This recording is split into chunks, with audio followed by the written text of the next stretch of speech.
If you don't love your work, you're never going to be great at it. If you can get your work life to be where you enjoy half of it, that is amazing, because very few people ever achieve that. Because the truth is, everything comes with overhead. That's reality. Everything comes with pieces that you don't like. Every job comes with pieces you don't like.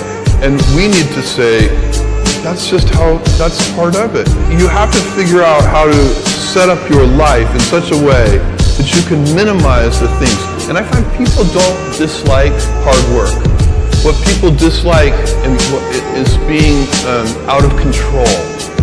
Like they can't control their life, they can't control their environment. This happens to me when I get overscheduled.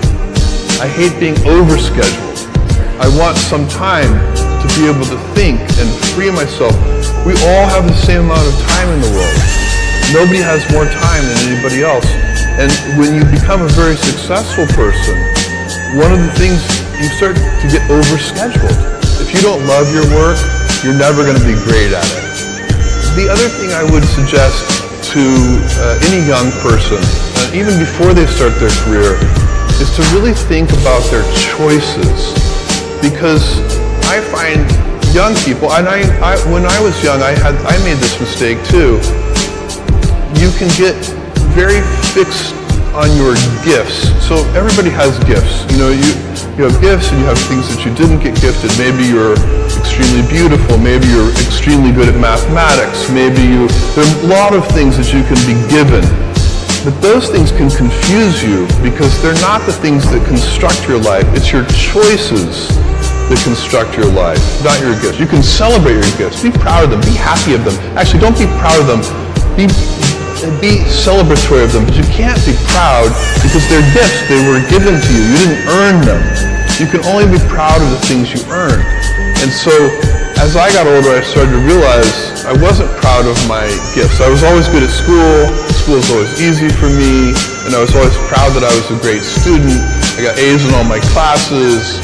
I was good at math, all of that, and I thought that's who I was, but it's not true. Those are the things that are gifts. What was hard for me is deciding to work hard, deciding to use my gifts in certain ways, to challenge myself, to do things that I didn't think I could do, to put myself in uncomfortable situations. You can choose a life of ease and comfort, or you can choose a life of service and adventure. Which one of those, when you're 90 years old, are you going to be more proud of? Tomorrow, in a very real sense, your life, the life you author from scratch on your own, begins.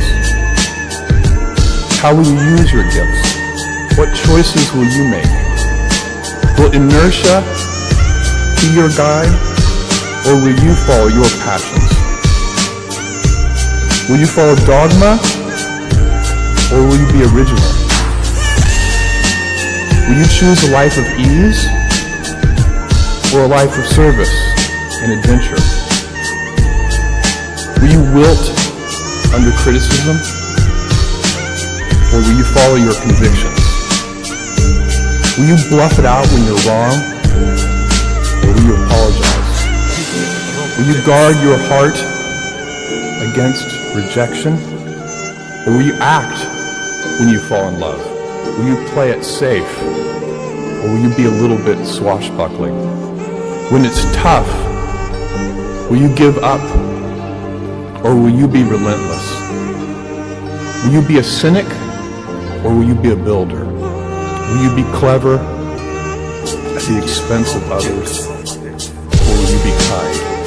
Tomorrow, and in a quiet moment of reflection, narrating for only yourself the most personal version of your life story, the telling that will be most compact and meaningful will be the series of choices you have made.